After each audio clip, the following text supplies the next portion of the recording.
Sometimes when you drag over the classwork and homework templates, the grading category doesn't match up. For example, if I drag over classwork here,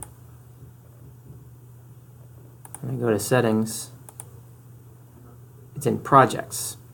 And to fix that, I can just change it to classwork and hit save. And then I'm going to copy it to my library. And now, when it's in my library, when I drag it over, it should be the same. And there it is. And I can do that for the homework as well.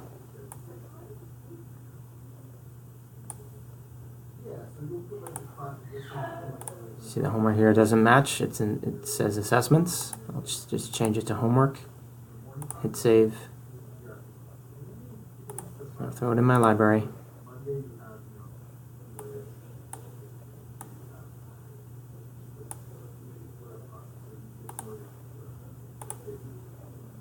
And that's going to stay as homework.